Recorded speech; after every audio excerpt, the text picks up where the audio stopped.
Welcome back to Thoughts from a Bookworm. I'm Abigail Grace. Today we're going to be talking about the Shatter Me series. My sister-in-law, she was my brother's girlfriend at the time, had recommended me this series a while ago, and I picked up the first book and I read it and I didn't really like it. It was kind of just meh. So I didn't read the rest of the series. And then last year I saw all of these reels and posts popping up on my Instagram feed for Shatter Me. Everyone was raving and swooning over Aaron Warner. Oh my goodness, this and that, Juliet. And I recognized, oh, it's from Shatter Me. I remember Juliet. But I was thinking as I'm reading all these spoiler posts, I didn't even know they were spoilers. I'm like, I could have sworn his name was Adam. Because I remember thinking, I don't like that name. No offense if your name is Adam. But I like the name Aaron. So I must have just gotten my names mixed up. But Aaron's a cool name. So I just, would every once in a while just would, see what was going on and this and that. And I was like, somebody posted something about Aaron and Adam being brothers. And I was like, oh, so his name was Adam. Oh my gosh, Aaron is the bad guy. He is Warner. He's the one that shot her. She shot him or whatever. So it clicked in my head. And I was like, okay, I'm really curious to know more about Aaron Warner. So I picked up the series again just because I was curious about Aaron Warner. And there are 6 books and a novella in the Shatter Me series. Now, I am 99% positive that the author had only planned a trilogy. It becomes very evident starting in book 4 that book 4, 5, and 6 were not planned. There's even in book 3, at the end of book 3, there's the author's note or whatever. She thanks the readers for making it to the end. We've reached the end of an era. Couldn't have done this without you. So I think she just kind of wrote more, which is fine if you've got to follow me, you got ideas. I'm not against that. It just, the first 3 were very cohesive. The last 3, not so much, in my opinion. But I absolutely loved the concept of Juliet. I thought that was such a fun idea. And it was really fun too at the time because when I had first read it back when my brother's wife suggested it, I was in the middle of drafting my first manuscript in the series that I've been working on, and her name is also Juliet. So I kind of was like, oh my gosh, that's so fun. Both our characters' names are Juliet. So I kind of was a little excited about that. But book 1 opens with Juliet, who has a very lethal skin condition where any human being can touch her skin, or when any human being touches her skin, she accidentally kills them. She doesn't think it's something she can control. It's just you touch her, you die. Kind of like Rogue in X-Men, which I thought was really cool because I liked Rogue in X-Men. She was really cool. So Juliet has been in this asylum for a couple years now because nobody really knows what to do with her. Her parents freaked out. She couldn't go to school. So she's been in this asylum for so long.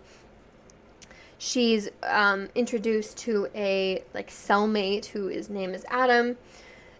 She kind of starts to feel attracted to Adam, and she learns fairly quickly that she can touch him and not kill him. So she's immediately oh my gosh, somebody can touch me, or I can touch somebody and not die. So, the two of them kind of hit it off right away with romance. It is a dystopian world, which I really do like dystopian worlds. I know they were popular way back in 2012, 2013. I do really enjoy dystopian stories. They're very fun for me. I don't know why. I guess it's just kind of morbid curiosity. I don't know. I did really like that. But the name of the new government in the Shatter Me series is the Reestablishment, which I thought was such a cool name for a government. It just sounded so you could tell, oh, they were trying to be, progressive, or not progressive, but encouraging, oh, the reestablishment, we're reestablishing things, but it just sounds really creepy, the reestablishment. I don't know, I really like that name for a government. I thought that was super fun. It comes out that Adam was a plant, that he's not actually in the asylum because he's crazy. He's there because he was there to spy on Juliet and kind of figure out can she be reintroduced to society, or is she completely bonkers. Warner, we don't know his name is Aaron until book 2, I think. We just know him as Warner, who is the head of the division where Juliet is, kind of has this weird, creepy obsession with her, and is he brings her out of the asylum into his, not his room, but his area, his wing of this building. But he still keeps her prisoner. He wants to not experiment on her, but he wants to see her demonstrate her abilities. He tries to get her to touch him. She won't. He puts her in this simulation room. Again, we don't know it's a simulation at the time. We find out later it's a simulation, where he dumps her in this room, locks her in it. These like metal spikes come out of the ground, and then this little baby toddler wanders into the room blindfolded, just wearing a diaper. The toddler's going to die if Juliet doesn't touch him and save him from the spikes. So he's kind of he's very odd. He's a very odd, creepy guy in the beginning, which is I didn't really like him either in the first book. Juliet is able to escape from the building. She like bursts through a mirror, bursts through a door. Warner tries to stop her. She tricks him into thinking she's like maybe kind of interested in him. She ends up shooting him enough so that she and Adam can get away, where she finds out that Adam is keeping his younger brother, just kind of protecting him. And at the end of the book, there's like this kind of like District 13 from the Hunger Games. I don't remember what they call it in Shatter Me series, but they go to this hidden rebel compound where all these other people who have other special abilities like Juliet are. So not a whole lot happens in the first book, to be honest. It's a lot of, and I honestly admire authors who can do this, because it's not a whole lot happened in terms of like this happened, this happened, this happened. Like Juliet was in the asylum, Adam came in, Warner brought Juliet out, Juliet and Adam escape, and they go off. And like that's like pretty much it. And it's not a whole lot of action sequences that happens, but I was hooked. Like it was very slow because not a whole lot of stuff happened, but I was hooked. I didn't really find myself getting bored. And I feel like honestly that's a skill as a writer or an author.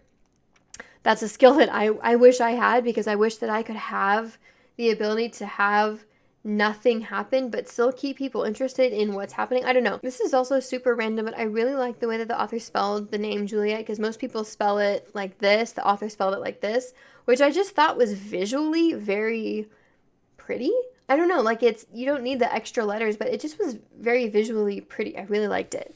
I did not like Adam from the beginning, even before I knew that there was going to be another love interest, or that Aaron was going to be a more major character. I don't know, there was just something about Adam that I just did not like, and I'm glad, because he ends up being kind of like a scumbag later on. I don't know if scumbag is the right word. He just is kind of like not the best person. It also comes out that he and Warner are half brothers, which is just messed up on so many levels. One of the things that I really liked about Juliet from the beginning is that she's very anxious. She's a little bit socially awkward. She's kind of shy. She cries a lot, which I honestly kind of liked, because I felt like it was nice to see a main character who was realistic, but in an unrealistic way. Like Juliet was realistic in that she had real struggles, but she strove to overcome them. It wasn't just like her constantly giving in to her anxiety or her crying or whatever. But then starting in book 4, the author reverts right back to how she was in book 1, where she's just like this whining, sniveling, sad, pathetic little girl who everybody is taking advantage of, or who thinks she's lame or she can't do this or whatever. Aaron kind of became kind of like a push. I don't know, I didn't really like the way books 4, 5, and 6 took the series, so I was not a fan of those books. And then the novella was very odd too. The novella was supposed to be Aaron and Juliet's wedding, but it just fell flat. And another thing that, like, I don't know if this would be like, if I need to have like a trigger warning or disclaimer or whatever, but there's a very graphic sexual scene in the novella, which I was not expecting. There are a lot of sex scenes. There's one at the end of book 3, and then they're kind of scattered throughout books 4, 5, and 6, which again is very out of place. Like, y'all are fighting a war, you guys are strategizing, you guys are planning. I feel like that's just kind of not something that's gonna happen. That I did not like. That again just felt very lazy. I hate lazy writing. I hate it when authors do that. Not that I'm above that, but I just absolutely hate lazy writing, and I just felt so lazy. Like, okay, nothing's happening right now, so yeah, go have sex. Like, what? Okay. Anyway, but there's a very graphic sex scene in the novella, which took me by surprise. That honestly really ruins the novella for me. I'm a diehard anti-porn, anti-smut reader, author. I don't care what age range. I don't care if it's young adult, new adult, old adult. I don't want to read about that. I don't think that's good to be reading about. I'm just very against that. So that kind of ruined the novella for me. And Aaron was just a big whiny baby in the novella, and just he drove me crazy because it was primarily, I think actually it was strictly his point of view. I don't think we got any alternating characters, but he just, yeah, I did not like the novella, like, at all. It was just very bad. But anyway, kind of went on a tangent a little bit. The first book was very fun. Like I said, not a whole lot happened, but I was invested. I was very curious. I thought that it set the stage for a potentially very good series. I don't think the series lived up to its full potential, in my opinion. And again, maybe I'm just being too harsh or expecting too much. It just fell a little flat. Book 2 is primarily centered on Juliet working at the reestablishment, kind of not learning to control her powers, because she also discovers that she has this like superhuman strength, which I thought was so cool, and it was really cool how they developed that and stuff like that. They end up the what are the rebels called? I forget what the like rebel names are, but the rebels kidnap Aaron Warner and bring him to the base. They find out that he also has an ability, and his ability is a little bit more unique because he can transfer somebody else's ability to somebody else. So like when he touches Juliet, he can also touch Juliet and not die. So like when he touches her and then he touches somebody else, like her power kind of goes through him. And he's like a translator type of thing. So you see a little bit of that.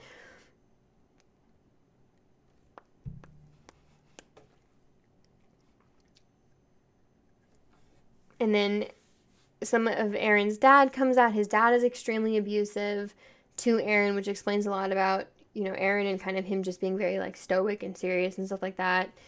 Book 3 was another book where, again, not a whole lot happened. Most of the book was in Aaron's dad's house, and then in the Adams apartment with James. They end up relocating. Juliet talks Aaron into bringing everybody, all her friends, with her to Aaron's apartment so they can kind of like strategize and plan and stuff like that and work on overthrowing the government. They successfully do that. It was very easy for them to overthrow this massive government. Juliet is able to like get on board the ship where Aaron's dad is, because his dad is one of the world leaders. There's a handful of presidents, like one for each continent. So, Australia, Oceania, America, Europe, all that kind of stuff. So she's able to take down Aaron's dad and elect herself, supreme president or whatever. And then the end of book 3 kind of ruined the series for me. Again, it just felt like so not well thought out.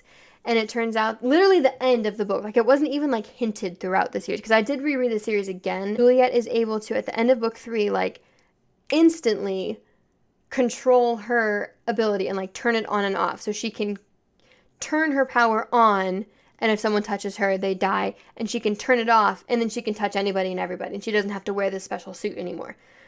So that was kind of, I didn't like that, because I thought one of the things that made Juliet special and made her unique and made her have to be so careful was her lethal ability, her lethal touch, and it just was so cool. I'm like, oh my gosh, this is so neat. All these different directions it could go, and then it was like, oh, just kidding.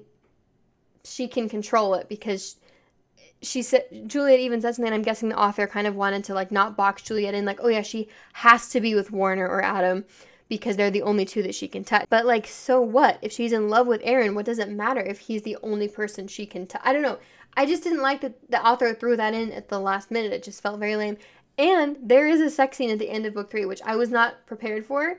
There's a line, a very famous line from this series. And if you know the line, you know the line. I don't really want to repeat it because it kind of gives me the ick. But it's a very famous line. And I saw that. That was a line that like, kept coming up on my Instagram feed. And I was like, okay, that sounds like a very like sex scene line.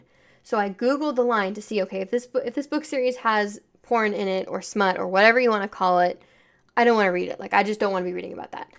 And everything I read said, nope, no smut, nothing. The most that happens is some, makeout scenes. It's like, okay, fine, I can deal with makeout scenes. So I get to the end of the book. Juliet and Aaron start making out, and because I'm thinking, okay, yeah, it's gonna, fade to black or end or whatever. So I'm just buzzing. And I kind of am the type of reader where, like, I'll, like, jump ahead. I'm really terrible about actually reading every single word. I will honestly kind of graze, especially if there's not dialogue. I don't know why. That's just how I am. So I'm reading. And then Aaron says the famous line, and I'm like, oh, so it is a sexual content. Okay. So then I'm kind of like, well, I don't want to keep reading because I don't know how graphic this is going to get. So I'm kind of like skimming. It doesn't get detailed graphic. Like, we get to a point where there's no clothes on. They're still making out there's no clothes on. And like, then it kind of ends. That still is too far for me. That's too far. So that kind of irritated me that was in this young adult book young adult book. Especially because I think at the time Juliet's like 16, 17. I don't know.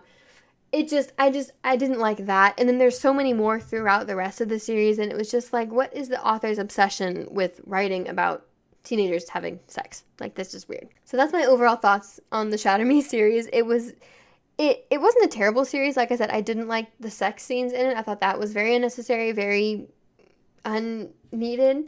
And then I just felt like some of the aspects about, the war was very underwhelming.